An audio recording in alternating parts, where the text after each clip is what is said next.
1964년 6월 3일 서울 한복판은 들끓고 있었다.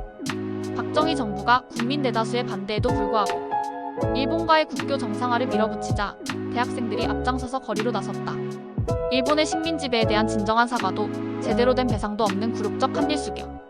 이 수치스러운 외교를 거부하고자 한 63시위였다. 시위의 선두에는 고려대학교 학생들이 있었다. 그중 고려대 상경대 학생회장이었던 이명박도 있었다. 그는 학생들을 조직하고 거리를 메운 시위대의 중심에서 구호를 외쳤다.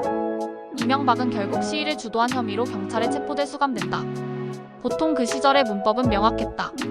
학생운동 전력자는 징역형을 받거나 군에 강제 징집됐다.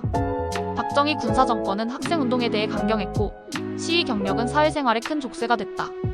공무원, 교사, 대기업 취업은 꿈도 못 꿨고 군대에서도 가장 위험한 부대로 끌려가는 경우가 허다했다. 하지만 이명박은 달랐다. 그는 체포되어 수감되었지만 오래 지나지 않아 풀려났고 군대에 끌려가지 않았다. 대신 그는 곧바로 현대건설에 입사했다.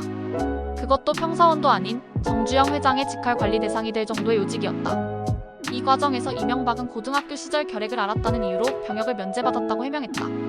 그러나 그 시기의 병역 면제는 절대 쉽지 않은 일이었다. 특히 63시위 같은 중대한 반정부 활동 전력이 있던 이들에게 병역 특혜는 허용되지 않았다. 수많은 이들이 억울하게 끌려가던 시절이었다. 더욱이 체포 이후 면제 판정이 내려졌다는 점에서 의혹은 커졌다. 도대체 이명박에게는 어떤 보호막이 작용한 것일까? 현대건설로의 입사 역시 자연스럽지 않았다. 그 당시 현대는 박정희 정권의 주요 경제 파트너였다. 박정희 정부는 수출 드라이브와 산업화 프로젝트를 밀어붙이며 현대 같은 대기업을 집중적으로 밀어주었고 현대는 그의 부흥의 국가적 프로젝트를 맡아 급성장했다. 현대와 박정희 정권은 공생관계였다. 정주영 회장은 필요로 했다. 혈기왕성하고 조직력이 뛰어난 젊은 인재를. 이명박은 바로 그런 인물이었고 현대는 그를 거둬들였다. 이명박은 여기서부터 승승장구했다. 입사 5년 만에 최연소 이사가 되었고 이후 현대건설 사장 자리까지 올랐다. 이 흐름을 보면 이명박은 저항 세력이 아니라 체제 편입 세력이었다. 한일 굴욕 외교를 반대하는 시위에 선봉에 섰지만 정작 그는 그 체제가 필요로 하는 인간형이었다. 시위대의 함성은 체제의 변화를 외쳤지만 이명박은 그 변화 대신 체제 내부로 들어갔다. 학생운동가가 아니라 체제의 엔진이 되는 길을 택한 셈이다. 이명박의 이례적인 석방, 병역 면제 그리고 현대 입사.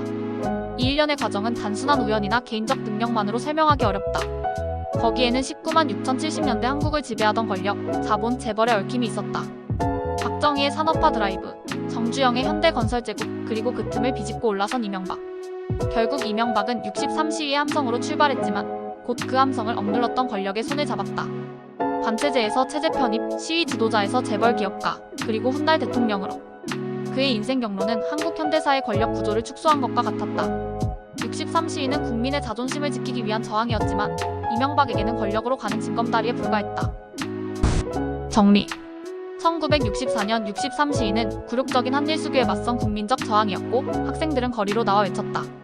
그러나 이명박은 시위 주도 후 체포되었음에도 불구하고 군대가 아니라 현대건설로 갔다. 병역 면제와 현대 입사라는 특혜는 단순한 개인적 우연이 아니라 재벌과 군사정권의 긴밀한 커넥션을 보여주는 사건이었다. 이명박은 저항의 길을 걷는 대신 권력에 편입되는 길을 택했다. 결국 그 길은 한국 사회 권력 구조의 축소판이었다.